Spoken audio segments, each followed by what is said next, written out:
Hi everyone, Glenda Boone here, performing live for the Black Heritage Art Show. I hope that you have enjoyed the show so far. We are about to close it out, and I've been asked to share with you my journey and how the Black Heritage Art Show got started, um, and how we've evolved from a brick and mortar establishment into now a virtual reality. So I am very pleased. First of all, let me just say thank you. Thank you for all the support that you have given us over the past couple of days. I could not imagine in a million years that the virtual platform would generate over 1 million impressions through social media. So the campaign started in January, and the whole concept of it I'll get into a little bit later. But I just want to just say thank you because of your comments, because of your shares, because of your likes. It has really taken off. And what I thought would be a test drive is really turning out to be a truly a revolutionary moment in the arts history. So thank you for that. Thank you for going into the booths today. Thank you for being patient with a learning curve, a lot of calls, a lot of texts, a lot of private messages. Well, how do I buy and how do I do this? That's the new world we're in. And I was glad that we had a team of people here to help you to navigate through the learning process and the learning curve. And we will be here to navigate you through it in future shows, because this now we can officially say was the first virtual Black Heritage Art Show and first annual. So we hope to have many, many more with you. So now the beginning, how did it start? Well, actually for me, getting into the art industry started after I had the opportunity to attend an art show. Pancho mentioned this a little bit in the opening, in his opening monologue of the show, of the exhibit hall. In the 1980s, early 1990s, Black art became a phenomenal hit.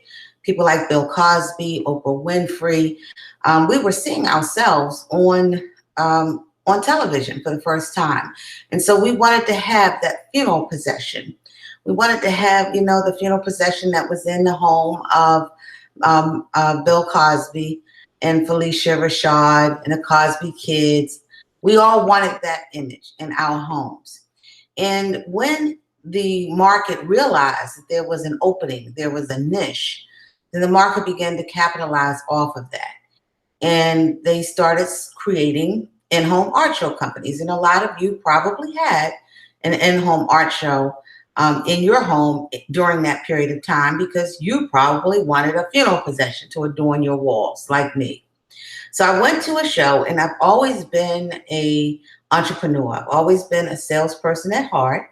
And so when I went to, I'm always looking for opportunities. And when I went to the art show, I realized, I don't really even like art. I went to the show because my friend told me I needed to come. And of course, like most home shows, you go and you say you're going to buy the cheapest thing that they have because you just want to support them. So that was my idea going into the show. But once I got there, I was just amazed by the artwork that I was seeing, because I'd never seen it before. I've been to museums, always had a passion for art, always had an interest in the arts. But when I would go to the museums, I wouldn't see me. So when I was in this home show, I was seeing images of me. And I was just in awe of it. Then I noticed the salesperson, and the salesperson looked like me and was something that I could do. And when the salesperson got into her pitch of how much money she made just from doing our show, I thought, But what really tweaked my interest was when I got home and I realized that I had spent over $500 on artwork, and I didn't even really like art. So my first thought was, should I call her and send this back? Was I just in the moment? But when my artwork came and it was framed and it was so beautiful, and I put it on my wall and it was a reflection of who we were, I thought, no, I'm going to keep this, and I'm going to call her and tell her I need her to help me do what she's doing. so that I could pay off this bill. I wanted to be able to pay my debt of $500 and get my recoup off my, I guess what you call it, a return of investment.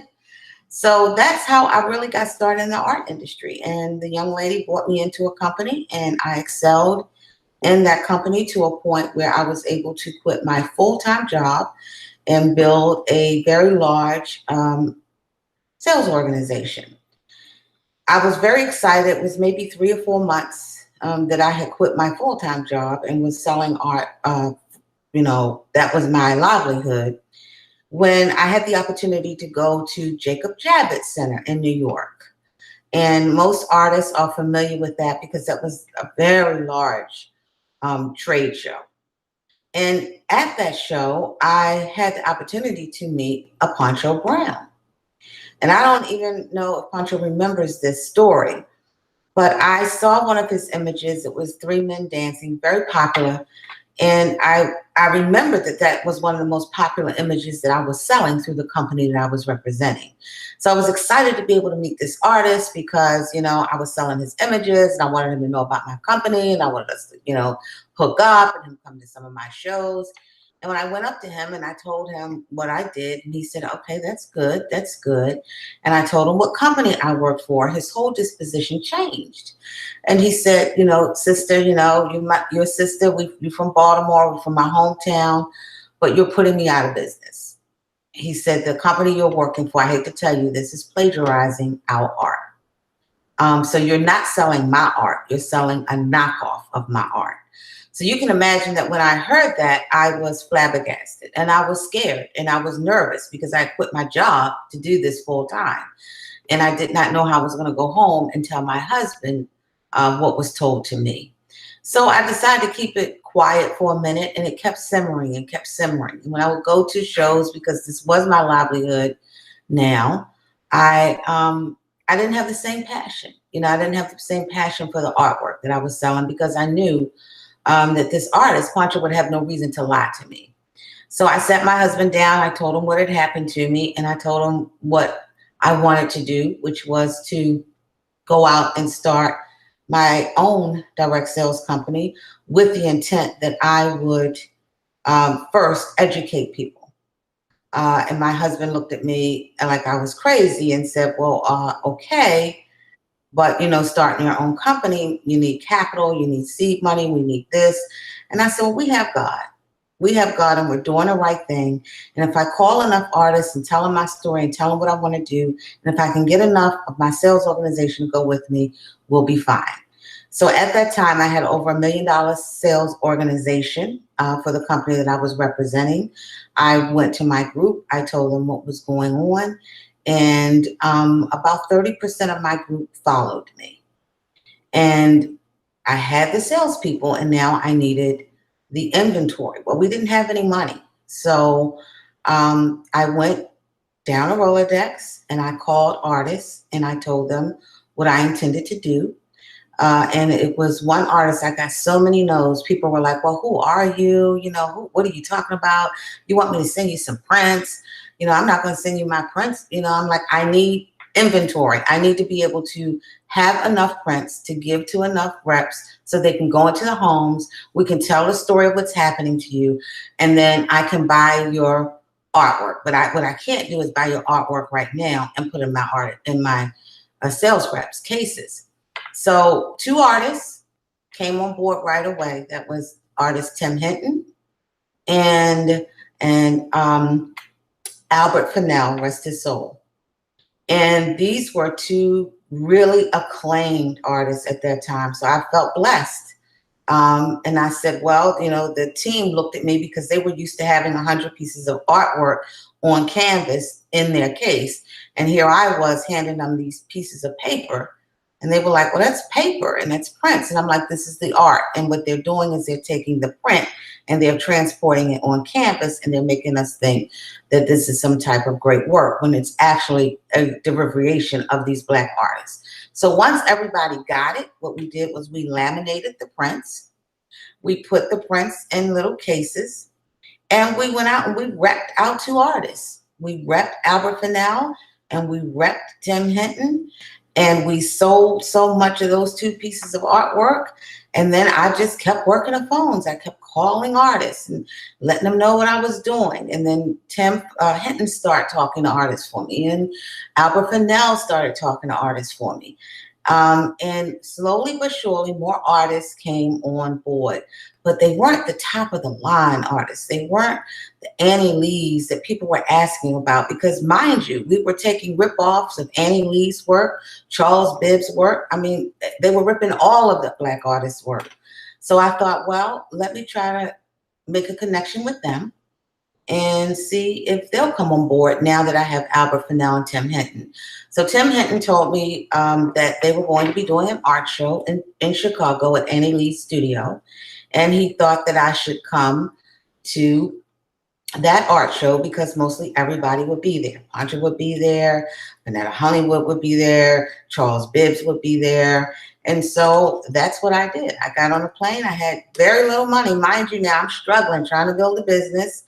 My husband is holding down the fort, but I knew that it was important that I take that meeting and I go to that gallery.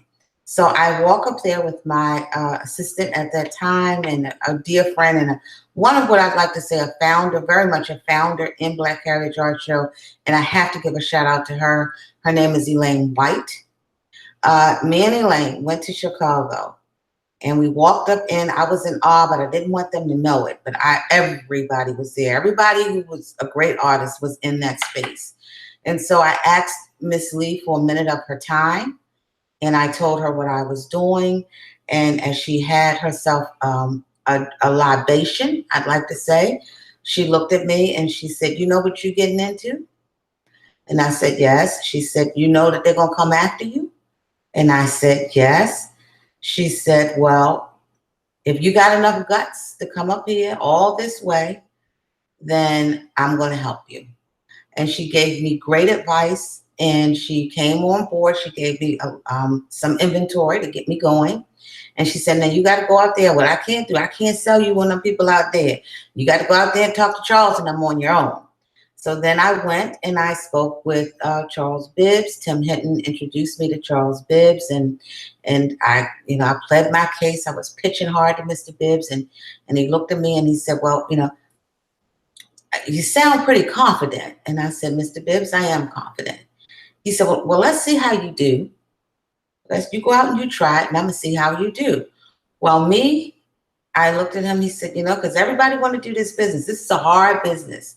And you're asking us to give you a lot. He said, and you seem real confident. You seem like you're going to do it, but let's just see. So I looked at him and I said, Mr. Bibbs, you're going to know my name. You don't know me now, but I'm going to make a mark in this industry, and you're going to know me by name. I assure you of that. And I will have a very successful company. And he said, young lady, you know what? I believe you're right. And he said, and I'm going to be watching you. And I'm in your corner, and let's see how you do. I said, okay. So I didn't see that as no.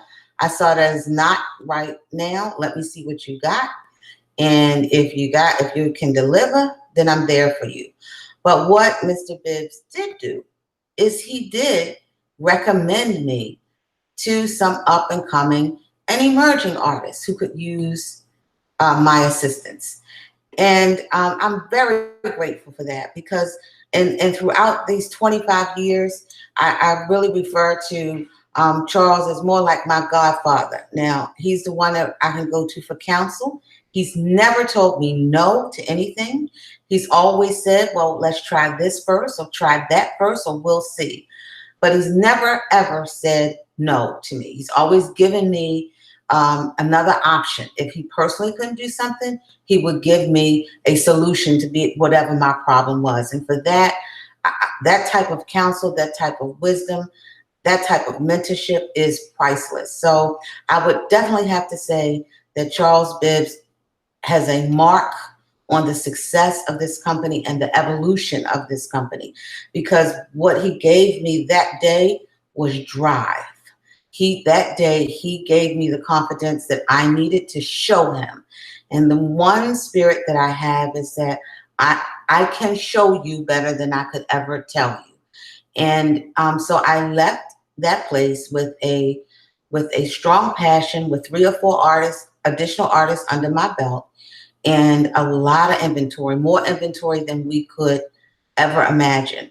So the sales team had began to grow. We developed and we sold and we sold and we sold. And then the big box companies came, Walmart, Target, everyone else. And so artists started, making their deals, and they couldn't really give us inventory on consignment, which I get because it's the world of business. So things did start to get tough. And so I wanted to look at other ways by which we could generate revenue outside of doing home shows. Now, mind you, the home shows we've done for 3 years consecutively with the goal set. When you went to a Black Heritage Art Show, you did not go to a Black Heritage Art Show in the home unless you were educated first, because our goal was first and primary was to make sure that we could educate the public as to what was happening to them in these other companies. And we were able to make a major impact in that. But what I didn't know was that we were building a very loyal following. So a lot of the attendees that came to this show this weekend virtually, they have been with us from the very beginning. They remember me when I started this show. They remember when a Black Heritage Art Show rep came into their home. So they feel like the Black Heritage Art family is part of their family because they too were part of that revolutionary moment at that time. No African American, especially an African American broke female, could start a direct sales company and compete against other direct sales companies. That would not have happened without the support of the customers and the support of New Psalmist Baptist Church. That is actually where the very first art show was held. We needed to be able to get into the homes. We needed to be able to get in front of a mass audience. And it was a way, again, that I felt that we could raise some money for the church. And we did a 30-day campaign with the members of their church, and we were able to raise a significant donation and give it back to the church as well as artwork. And when I walk through the halls, when I visit New Psalmist and I go to New Psalmist, I walk through the halls and I see some of those pieces 25 years later.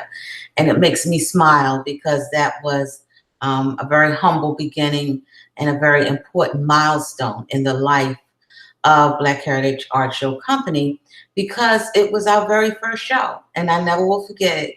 I fixed up the basement of the church. We were on Franklin and Cathedral Street. And we had maybe about 50 people come to the show. And the biggest customer was Pastor Thomas at that time. And he looked at me and he said, don't worry. It's going to be really good. It's going to be really good. And little did he know how good it would be and how the show would evolve. So I would also say that was a significant milestone in the life of the Black Heritage Art Show. From New Psalmist Show, we realized that there was an opportunity for us to do other things other than go into the home. And we had heard about this show that was held in Philadelphia. It was called the Philadelphia Art Show, Black Art Expo. And a man by the name of Mercer Redcross, he was the man at that time. This was in the early 1990s, 1994, 1995, somewhere around there. An October Gallery show. I mean, if you've ever been, I've never seen anything like it, and I don't think I ever will. I never seen so many gifted and talented artists under one roof. There were hundreds of artists in this show space. And I was just in awe. And I was like a kid in a candy shop. And I wanted to meet Mr. Redcross. And when I did get the opportunity to meet him, I said to him that weekend, I'm from Baltimore. And, right now I did a show, but I want to do a show like yours. But my interest is more on education, and I want to do all arts. I want to do all of the arts. I want to showcase just like you, but I want to do everything. I want to do music. I want to do literacy. I want to do something for the children. And he looked at me and he smiled and he said, you know what?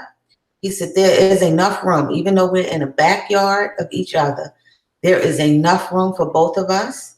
He said, and I'm going to mentor you because I like your drive and I like your spirit. And we never had for years, even though we were right in each other's backyards, we never once felt that we were competitors. Mercer would help me. He was a sponsor of my show for many years. And when his show, when the October Gallery needed to do some evolution, he took some components of my show to enhance October Gallery. And it worked. It actually worked. And regardless of what people may say, we had a very, and still have, if he called me today, there's nothing that I would not do for him. And if I called him, it would be likewise. It was a beautiful, beautiful relationship, which could have been, he could have looked at it as like, okay, they're competing against me. We never experienced that.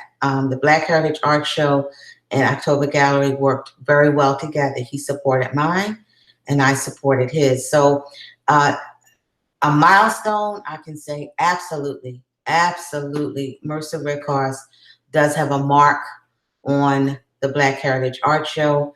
And it really did give me it was my aha moment to take the show to another level. When we got to Baltimore and we started our first show outside of a church or outside of a smaller setting, we went to Martin's West. And it was a good show. It was a good time, but it was the most expensive show I ever did in my life. Everybody had a good time, but we lost so much money. But what happened at that show, though, really put us on a level, and it gave a stamp of approval from my godfather, Charles Bibbs. At this show, we flew artists in, emerging and some top artists in to the Martin's West. We took care of their housing, we took care of their lodging, we took care of their meals. And we saluted them. And that's when we had our first Heritage Awards show. And the artist was the first time that they put on tux and, everybody dressed up and they were just in awe. They could not believe that this was a Black company and we were giving away furs and diamonds and we had set them up and they didn't have to pay for a booth. We were just in awe. And that was also the time when I met this young, then very emerging artist, and he'll probably wring my neck for this. His name, spirited gentleman, younger gentleman, and he was spirited. And when I met him for the first time, he was, he had his artwork on the floor. And, he talked real fast and I was like, he was pulling all this art from everywhere and he had all this artwork on the floor. And I'm like, well, what are you doing? This is art. You don't put art on the floor. What do you think this is? This isn't a flea market. And I'm just fussing at this young man. That young man's name at that time was Ted T. Ellis. He was a recent chemist, and he had recently just really quit his job as well and started his business full time. Great painter, but very, this was green in all areas of art marketing. And he looked at me and he just started busting out laughing. He said, you know what? Me and you are going to be very good friends. He said, you're going to show me how to do this stuff. I'm going to paint and you're going to sell. And we're going to make some money and we're going to do good. And I'm going to give your group whatever y'all need from me. Y'all got it. And Mr. Ellis filled our cases and worked with us until we closed down our home show division. So I would definitely say that Ted T. Ellis has placed his mark on the Black Heritage Art Show company as well. And there are many, many others, and I apologize if I'm missing your name. This is very difficult for me to try to do without a script because it's so many, many people that helped along the way to build this in this journey. But I'm trying to identify those that without their support, it just would not come to fruition. Pancho has always been my advocate, and he still continues to be my advocate for me. we were from the same hometown, and a lot of times, especially when I was starting out and I was doing, my art show, he'd look at me like, Lord have mercy, let me just help this child because you don't know what she's doing. And he has always been there for whatever I need, opening up doors that I would not have been able to open on my own. And so he is definitely a brother and has been there. And I have to call him out. Without Poncho, I would not have had access to many of the artists, many of them without Poncho. And to this day, he still continues to bring me artists. He had a very successful nonprofit organization. He was doing a lot at that time. He was being pulled in a lot of different directions. And I started African American Visual Arts Association. And he said, well, here, you have the art show, you got a platform, let's do this, let's do that. So always a collaborator, and always in a position of, is this viable? Well, let's see if it's viable. Never saying no, but always saying, well, okay, let's try it and see. Let's put our foot in water and try it. And so in that sense, he's always been an inspiration to me. And so he definitely put his mark on this journey of the Black Heritage Art Show. Okay, so where was I? Okay, so we were at Martin's West, and when we left Martin's West, we started going to the Sheraton Inn. And at the Sheraton Inn, the only problem as the show grew and started to grow, we went to a hotel, there was another expo going on, and that was called the People's Expo. And then they decided that they wanted to do the People's Expo in the month of February. Well, my show was in the month of February. And I couldn't compete against the Radio One and their network, Miss Hughes and everybody else. But I was like, well, I'm not moving my show. I can't move my show. Our show is centered around Black History Month. So we can't have the Black Heritage Art Show in June or July. We have to have it in Black History Month. And so I went and I asked for a meeting, and I spoke with the Howard Mazer, and all of them were saying, well, I'm sorry. But as God would have it, Kathy Hughes was around. And Miss Hughes heard my passion, heard my voice, and instructed them to give me what I needed. And we could work this out. And Radio One became our first sponsor. So Radio One became our first media sponsor. And that would not have happened without the help of Miss Hughes and her support. And Miss Hughes even participated personally when she had products and those on her staff had products. She would come to the show. And so it was a beautiful thing. And one year we had the People's Expo going on across the street at the convention center, and we had the Black Heritage Art Show going on at the Sheraton. It was so much overflow from the People's Expo till the Sheraton kicked us out and said, look, we just can't handle y'all anymore. And it was at that time that Miss Hughes decided to move the People's Expo and encouraged me to move the show to the Baltimore Convention Center. And that is how we ended up at the Baltimore Convention Center, a tremendous space. We thought it was a great feat. That was in year 2000. And that was the year that we honored Poncho for being our Artist of the Year. The year before that, when we first started the Heritage Awards, Ted T. Ellis won the first award. And then the following year, Poncho was getting an award. And by then, I was just somebody, because that's when the Godfather, Charles Bibb, said that he was going to come to the art show. Leroy Campbell, I mean, every big name artist, because with Charles, you bring everyone else. It was a wonderful time. And then the greatest I've never seen, I know how Noah felt now, because it was that year that the convention center decided to have a flood in our hall. Can you imagine millions of dollars worth of art inventory in water, just above water? And I was frantic. I was just crazy. And Charles looked at me and said, it's going to be all right. Don't worry about it. It's just paper. Those who are with you are with you. Those who are not are not. But I am with you. And from that year forward, until I stopped the show, Charles Bibbs attended every last single one of my art shows. And if he could not attend, then he would make sure that he would have presence in that show. And I think that he saw my passion that year, and he saw what we had accomplished.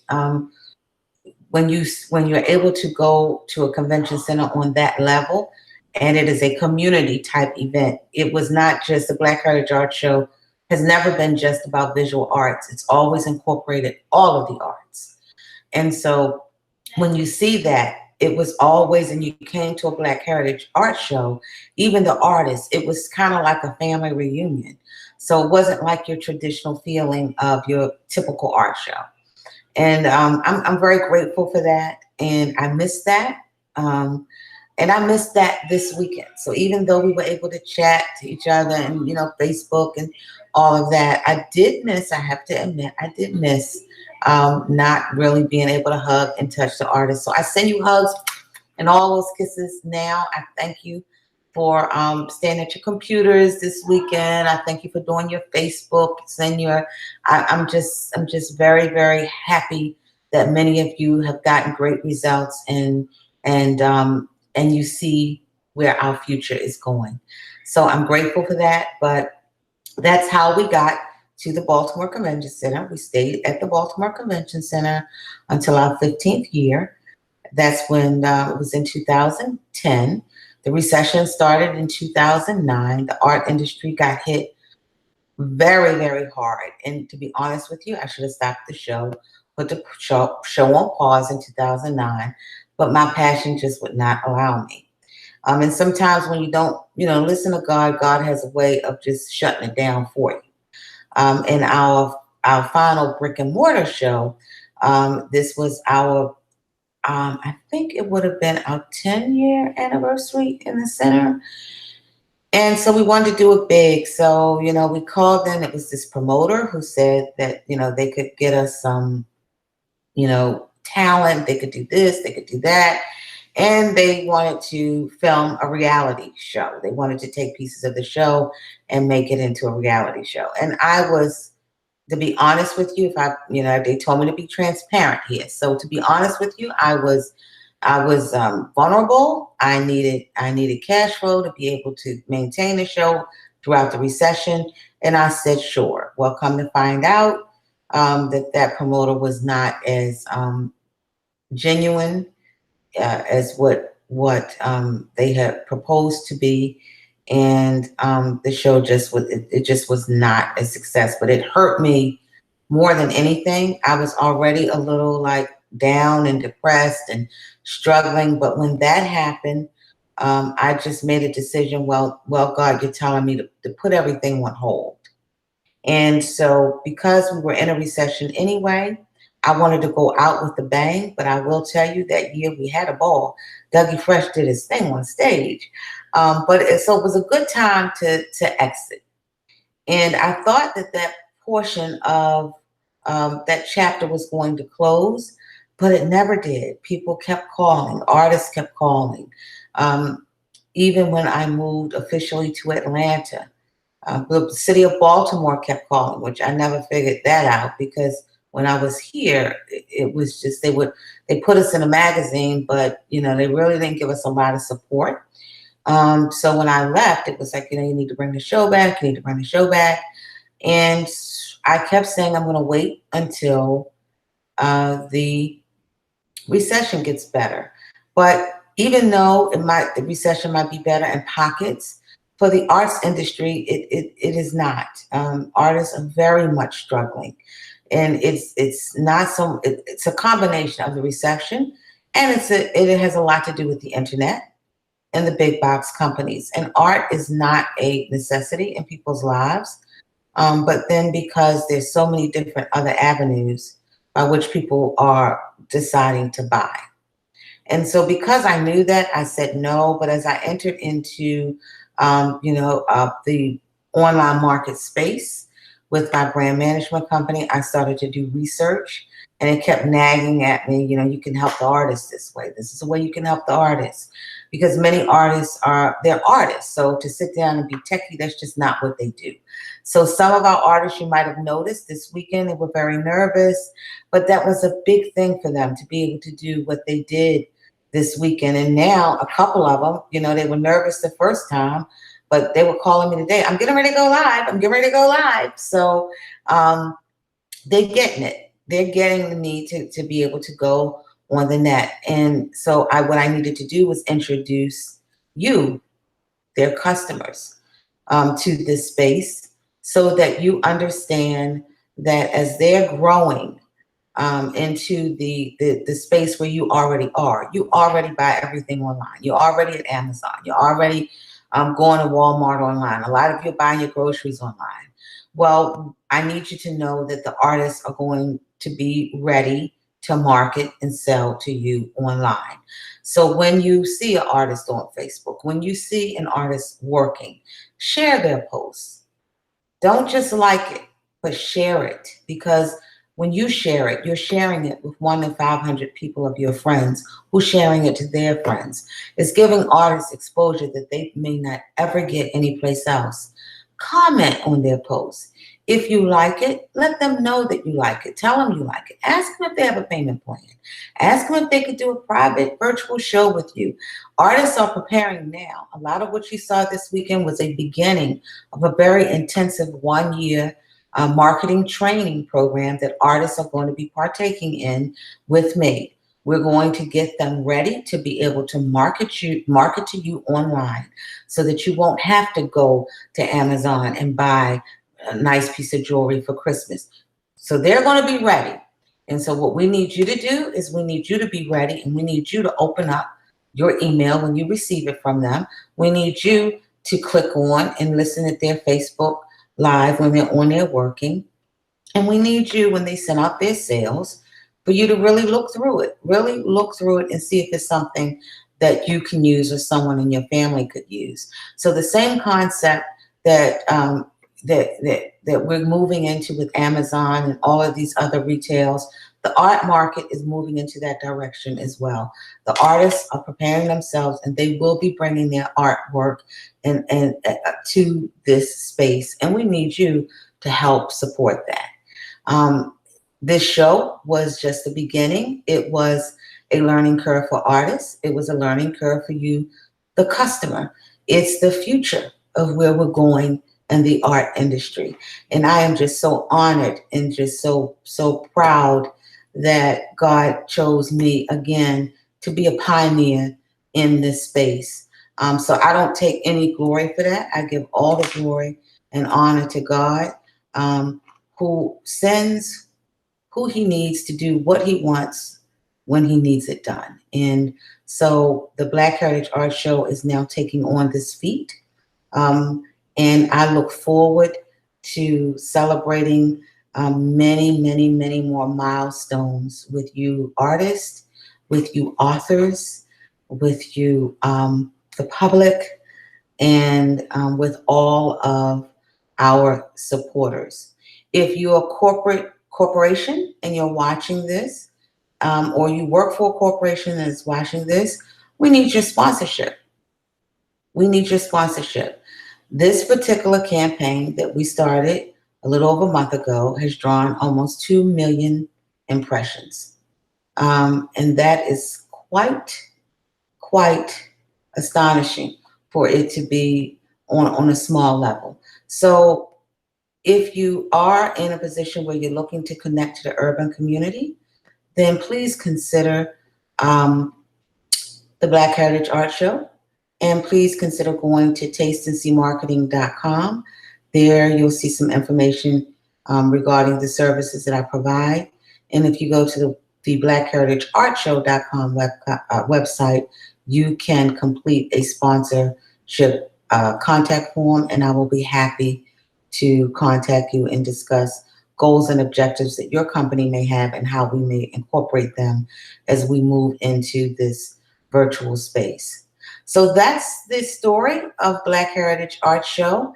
That's my story. I look forward to hearing many of your stories. So hit me up. You can Facebook me. You can Instagram me. You can send me an email. If you are an artist and you're interested in joining this program, this intensive, then please go to blackheritageartshow.com and hit the contact button and let me know that. Fill out the form, and then we will be in touch with you. So it is not a matter, this isn't a program where you can buy a booth or anything of that nature. This is a movement that we're starting, and we all have to learn the mechanisms on how to do it. So this is an intensive, a marketing intensive that we will be doing. And so when we come to you next year, Black Heritage Art Show family, it's going to be bigger, it's going to be brighter, and it's going to be better. Thank you so much for tuning in. Enjoy the remainder of the show. The artists will be here in their booths and chatting. A lot of them are chatting tonight until around 10:30. Now, the show will be up until the 28th. However, if you want to make a deal, you want to go tonight. And even if the artist is not in their booth, just go to the chat box and put a note in there to them that you're interested in speaking with them, or you're interested in a piece of artwork, and ask them to contact you. So that way, even if they're not in their booth now or tonight, then when they get in there over the next couple of days, you all can make contact. Until next year, be blessed. Bye, everybody.